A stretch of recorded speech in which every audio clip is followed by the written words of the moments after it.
Welcome to another chapter in Calculin. Sundarban is a beautiful location. We can't think Sundarban without tourism. Now, if we are having tourism in Sundarban, and without Sundarban, Kolkata or maybe India is also in danger. We have a discussion point that if we increase the tourism or sustainable tourism, is it going to create a conflict or the conflicting situation between man and animal in Sundarban? Today we have eminent guest who has extensive work on Sundarban. We have Dr. Pradeep Vyas. He is retired IFS officer. He is also Chief Wildlife Warden, West Bengal Government. And we have Dr. Anurag Danda. He was the founder of Sundarban program in WWF. Currently he is associated with ORF. We have Mr. Kunal Bhattacharya. He is the managing director of a company called Sustino, who is working on sustainable workspace. So coming to Dr. Vyas, you have extensive work. I guess 11 years of if your life you have spent on Sundarban. You are the director of Tiger Reserve, in Sundarban. So if you can enlighten us, what is your experience? How was Sundarban that time and how is Sundarban now? Yeah, you mentioned the sustainable tourism in Sundarban. So first thing is Sundarban. If Sundarban is not there, tourism or sustainability question doesn't come. I will say I have seen Sundarban's many faces. I have worked as a joint director Sundarban Biosphere Reserve, as a director Sundarban Biosphere Reserve, as a field director Sundarban Tiger Reserve, and of course as a chief wildlife warden of the state, I was responsible for this also. In the year 2001, I call it as a watershed year for Sundarban. 2 tigers, they were lynched by the people. There is a phenomenon which is known as the tiger straying. When for many reasons tiger come out of the forest, in the villages they come. Most of the time they come back, but occasionally it happens that they are unable to come back for various reasons. And at that time, one in Pakhirale, and when this tiger which was hiding in this, it was killed by mob and it was cut into pieces, put in the gunny bags, it was thrown in the river. And it's the October 2001, another incident happened in this Kultuli area, the Sundarban, and there a forest guard's gun was snatched and tiger was shot dead. So certainly this situation was not good for Sundarban, for its people as well as for anybody who want to sustain the things in Sundarban. So thereafter, so many steps has been taken, in which first we thought why tiger come out, if we can reduce their coming out. Number 2, if at all in spite of our efforts, if they reach in the village, why these people should kill them, why they should not help tiger to come back or inform us. So that was another step. And then we should have third, capacity to reach to the spot within an hour whenever information comes, so that we can tranquilize and take it tiger back. I will say in short, because it may otherwise become long story. Lot of efforts were done and a unique nylon net fence was developed, which is now in between the villages and forest fringe, this interface. It's now more than 200 kilometers and it has stopped almost 98% of the tiger straying. Then villagers has become friendly because we took massive eco-development programs and started joint forest management. So these villagers who were against us, they have accepted us as their friend and as well-wisher. And of course, lot of other, because Sundarban tiger's behavior was not known, still we know very little about. So we started so many other initiatives to know ecology of the tiger, and then we were involved in NGOs, in all, you can say, I call it in one word, the holistic management. And result is in front of everyone. During my tenure itself, we rescued more than 55 tigers and they were released back or they were driven back. I am sure if the old situation would have been there, some of them would have been killed. So presently you can say, because of the so many steps which has been taken. Sundarban is one of the finest managed park of the India.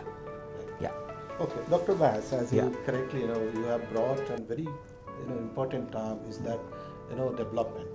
As you Yeah. said, that economic development has Yeah. happened since 2001. If we earmark as a 2000 year as the year, so do you think that that the economic development goes hand in hand because you taken care of the people, and that's why they became not so hostile, they became friendly too. So if we talk about from the tourism perspective, so what are the ideas of development that comes to your mind? My philosophy goes that man is a very selfish creature. We never tried to save the nature until unless we realized that we will perish. Wildlife Protection Act came in 1972. Till 1972, everybody was free to kill tigers or any other animals. But when we realized these species will go away, and when with these species the forest will go away, and we will be in trouble, then man approach. So everything is being done. I also strongly believe, yes, up to some extent people do, and a small percentage, or I will say reasonable percentage, people do it for many reasons, but a big section of the society, they always look, and there is nothing wrong in that, what I get in return. So sustainability comes when you make people realize that with the sustainability of the Sundarban, their benefit is directly correlated. When you said about we helped, our help to the village development was very small. Our intentions were more important at that time. But we realized that until unless some economic benefits they are not going to the people, sustainability will also always be in question. So we started tourism. I still remember that when I, as a field director, I wanted to hold some conference for the field directors of the tiger reserve. There was not a single place except Sajna Khali Tourist Lodge. It was also so shabby. So in short, there was no place in Sundarban where you could hold a meeting. At that time, 2 tourist lodges, they were coming up. One was, I am not naming anyone, one was coming and they were facing problems, people were hostile against them, we provided protection to them. And another was in Bali area, I was there, we had the meeting between the people and the concerned agency, and with great difficulty we could convince. But gradually people have realized that this ecotourism has created a lot of job inside the tourist lodges, in the form of boats which take the tourist, guides, guide fees and many others. Apart from that, a amendment in the law has been done that 25% of the revenue which is earned by the government from ecotourism, that is given back to the joint forest management committees. So in short, I can say that now a large number of people's livelihood in Sundarban is dependent directly on the Sundarban's survival. So these people itself, for their own survival, they are ready to do anything so that Sundarban remains for till posterity. So, Dr. Danda, as Dr. Bash was saying that now Sundarban seems to be really Sundar. But why people are killing tiger? Well, killing tiger is, makes no sense.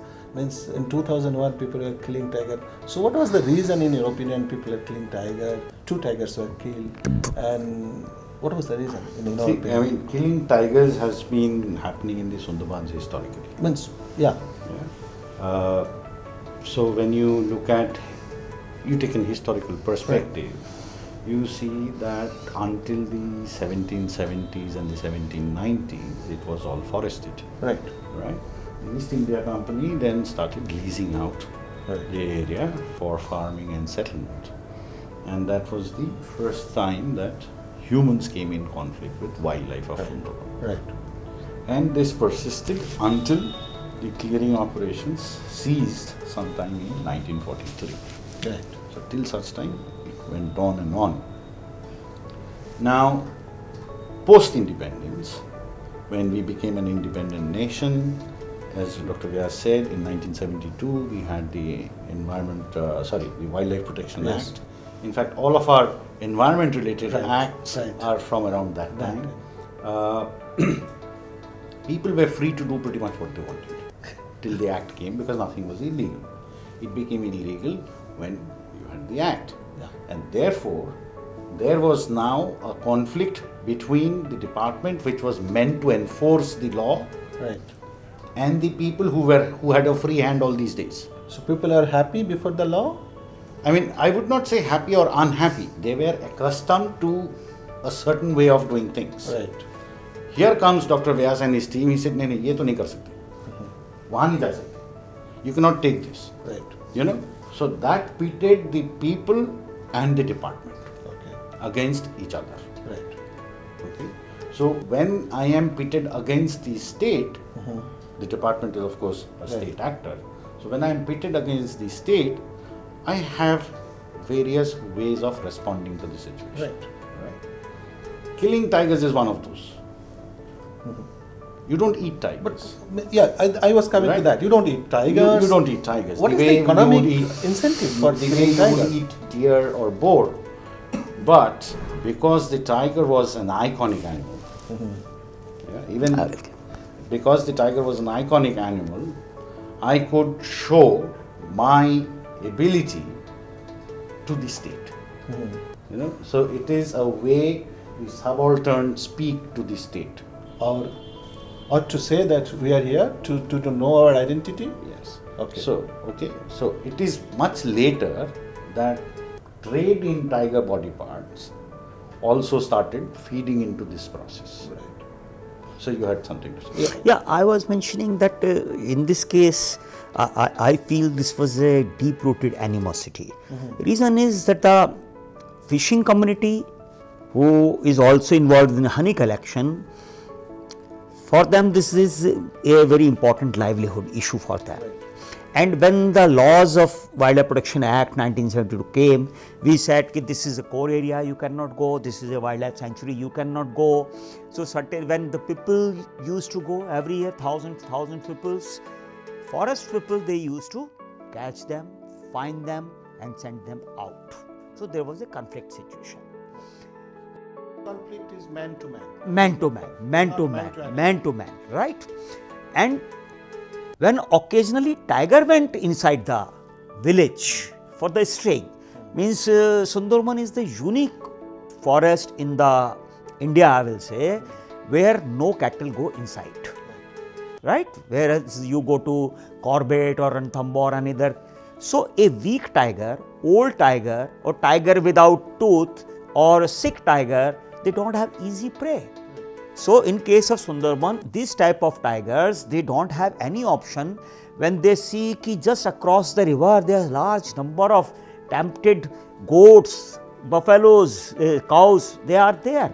So they go out, and when they, for some reason, they fail to come back. This was felt as an opportunity by the people. Okay, see the forest department people, when you take care of, you do not allow to go inside, this is your tiger, we are teaching the lesson to him. Another issue was Sundarban tiger, I personally do not call it a man-eater, but it treats all human beings as natural prey within the forest. But the same tiger never kill anybody in the villages. This is a very unique situation. But a person, villager, say fisherman or honey collector went inside the forest, they kill, this tiger kills and eat the people. So in every village you will find either some wife, this ex-wife or brother or somebody who has been killed by the tiger. For these two reasons, they found that they have some animosity. They have to teach the lesson to the forest people and they have to teach the lesson to the tiger also. But I will appreciate the wisdom of the Sundarban people when I interacted with them in lot of meetings. Of course, later on, they openly admit that they are surviving because of the tiger. How? Bole, because of the tiger, we are afraid of going inside the forest. We remain on the boat. So, tiger is protecting the mangrove forest. And because of this mangrove forest, the cyclones and all this which come, they are stopped or reduced by the mangrove forest. So, if tiger is not there, mangrove will go and our villages will also go. Yeah. So there's a very interesting, interesting point that once in one side tiger is a destroyer, is an eater, and another side is Protector. a protector. Yes. Yeah, I think it's coming to Dr. Danda. You were the founder of Sundarban program in WWF. Okay. So so WWF has been not only doing the wildlife protections and other things, there were many things, in your program also, whatever I know. So what are the sustainable, practices you've been introduced to through this program? Because what I learned from Dr. Vance, that's from 2000 onwards, now people are not hostile. So there is a change. So do you think that your program has brought or contributed some amount of changes to that thing? Since I have partnered Dr. Vyas, I would rather let him speak on this, whether we were able to make any positive change. I leave it to him. But in terms of what we were able to do or we tried to do was, one of the reasons, as you said, it is people are getting into conflict with tigers when people are venturing into the forest. Either for fish, crab, honey, whatever it be. Besides the interaction, hostile interaction with the forest department personnel. Our rationale was, if I were to reduce this time, so essentially reducing exposure.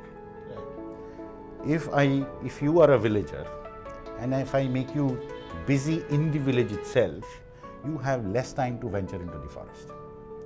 With less time into the forest, your exposure gets reduced, and the chances of a conflict situation is that much less. To be able to do this, what we did was we encouraged farming. We brought in energy services when there was no modern energy service in that sense. We tried to establish market linkages, so that whatever these people produced could fetch a price. In my own measure, most of these were actually not very successful. When we tried to bring in market linkages, we realized that any raw material that we take to the Sundarban, get it finished and bring it back to the market, we've outpriced ourselves. Right? And if you produce it in enough numbers, the local market is not big enough to absorb all of that production. So it's a supply chain issue. It's a supply chain issue. And at that time, the connectivity with that area was also not what it is today. Absolutely. It would take you an entire day just to get there and another day to get back. 3 hours.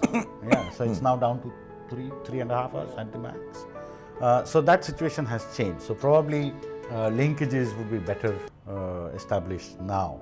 Also, when we started looking into the agricultural produce of the area, the subsistence agriculture is obviously paddy, and that paddy is meant for consumption, except for those families that have enough land and can sell paddy. For most people, it's subsistence. So paddy was not something that you could trade in, but paddy had shelf life. But paddy also did not have processing plants in that region. So even if you wanted, you could not make it commercial. So we started looking at other crops, fruit crops, vegetable crops.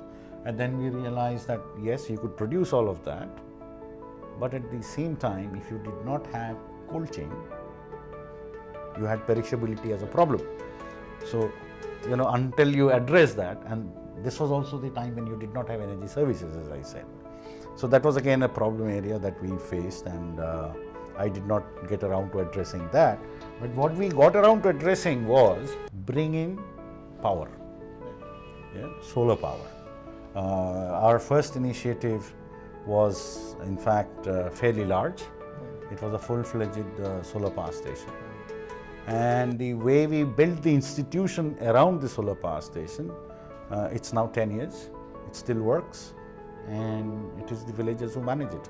Neither WWF nor other partners who were part of that initiative at that time have any role to play in that system. Interestingly now, what has happened, that power station still works, the community has power, and the formal electrification process has also reached the same place. But given that this is a full-fledged power station with its own distribution network, the grid network and this grid, microgrid, are facing off each other and nobody knows what to do. You know, so the energy cooperative. Now it's an energy conflict. Now it is an energy conflict. Yeah, you know, instead of that conflict, it could be a win-win. Right. But that needs policy changes. For example, this energy cooperative that we had established at that time, they were selling energy only to the members. Here is an opportunity where they can sell energy to the grid and can make money in the process. But having introduced modern energy services, we realize it has a multiplier effect. You have various enterprises that come up. You have entertainment avenues that keep people busy. You know, people fight amongst themselves. The husband and wife are fighting. Somebody wants to watch something else. The wife wants to watch something else. The children want to watch something else altogether. You know, so their time started increasingly becoming less and less towards exploiting the resources. So I think this was one where we were quite successful. Yeah. Okay. I think Mr. Kunal, I come back to you because Sundarban is Sundar beautiful because it's not only the government. There are institutions like WWF also who have taken a lot of initiatives on the sustainable practices. Though the scenario is like in other parts of the India, there is an energy conflict, man-human conflict, man-to-man conflict. But coming to your organizations, you have been working on sustainable practices. Okay, so in Sundarban, if you're talking about tourism, if you're talking about energy practices, so what are the idea you can have around Sundarban? Do you think that Sundarban is also uncontrolled in your organizations? Because it sounds so well. Yeah, see, Sundarbans is, it's a large area. I think the Indian part of Sundarbans is about more than 9,600 square kilometers, which is 40% of the entire area because 60% belongs to Bangladesh. Now, and it is UNESCO's World Heritage Natural Site. And so there's a lot of focus, global focus towards Sundarban, and consequently there's a strong focus from the Government of India and Government of West Bengal towards Sundarban. But the issue of man-animal conflict, that is quite interesting in the context of Sundarban, because Sundarbans, the habitants of Sundarbans are poorest of the poor, and their livelihood depends on the forest. As Dr. Danda has pointed out, that's agriculture, mode of agriculture in Sundarban perhaps would help people to get into the forest, which is a natural habitat of the wild animals, and the conflict will be reduced. I have a problem with that. I don't know that the kind of water which that area has, I'm talking about the soil water, whether all crops which are normally grown in other parts of the country can be grown there. So I don't know how far the agricultural movement in Sundarban to prevent people from getting into the forest can be achieved. I mean, how the success, I don't know. Only time will tell. But the fact remains that they are poor, and forest gives them a huge wealth of resources which they can make money from, starting from now. Of course, the timber is no longer desert. You cannot cut trees, but there are a lot of what they call NTF. I think the main livelihood could be fishing. Fishing. There are a lot of people who do fishing. There are close to 1 lakh boats which ply in this among the hundreds of small islands in Sundarban has. Now, so idea that yeah, sure. Coming to that boats, what we have observed in the boat also, they use diesel or the fossil fuels. That's right. So your organizations, do you think that your organization has a role to play there also? Because since you are working on the sustainable fuel, those boats can be Did you think something about that also? Yes, we indeed did. We indeed did. And WWF is one organization, which is Dr. Danda's ex-organization, which is trying to help us in implementing our solution, our concept. The way we did it was that has something to do with the environment. That this close to 1 lakh boats that ply in the waterways in that area are all diesel operated. And diesel, everybody knows, is the kind of harm it causes to the environment, to the people, to the soil, to the air, to the water, damaging the natural the species and all that.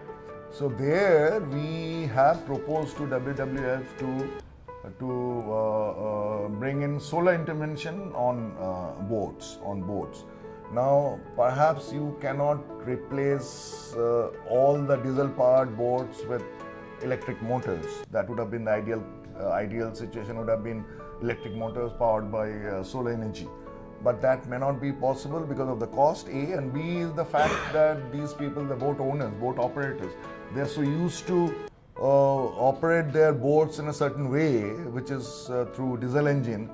Overnight switching, barring the cost implication, overnight switching to electric boats will be a difficult choice. It will be cost prohibitive also. So what we have proposed is that you do not eliminate 100% of diesel use. You bring in solar intervention to an extent of, let's say, 20%. Now, if you can reduce the consumption of diesel and the associated adverse impacts on the biosphere and the ecosystem, that itself will give you benefits, some benefits. Now we have already submitted a DPR to WWF. We are waiting for their approval. If that happens, then our numbers show that today about 1.4 million tons of diesel is consumed in a year in Sundarban. So 20% of that in course of time, if we can replace with solar energy, that would be we all feel that would be a major positive impact on the biosphere and the environment. Now coming back to tourism, which is what the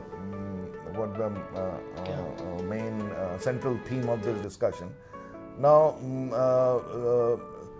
I was reading the policy of the government of West Bengal, I think it was 2016, Yes. They had published this tourism policy. Now that policy talks a lot about developing, not only Sundarban alone, I mean all over the country.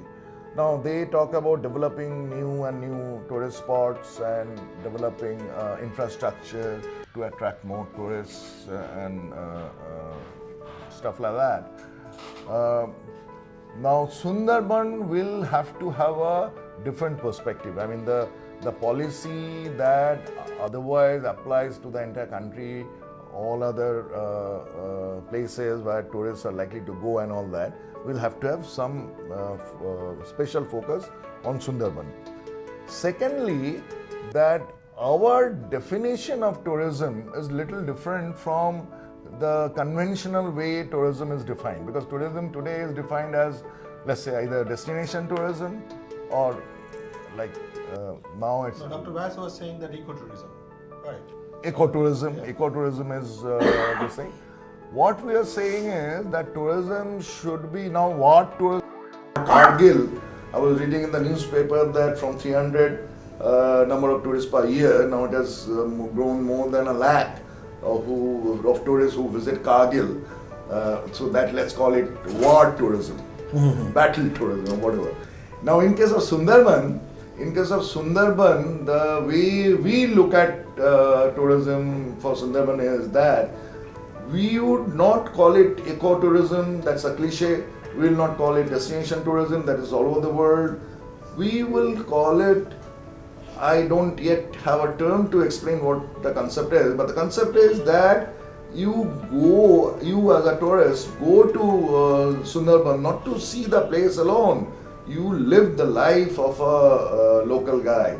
You spend time with them. I'm not talking about homestay, because homestay, there's a different set of policy. It has its own pros and cons. and Government of West Bengal in that 2016's policy claimed that they are going to come out with another policy focusing on homestay. I'm not talking about homestay. We ourselves, we as a business organization could perhaps develop a place where such people will come and stay.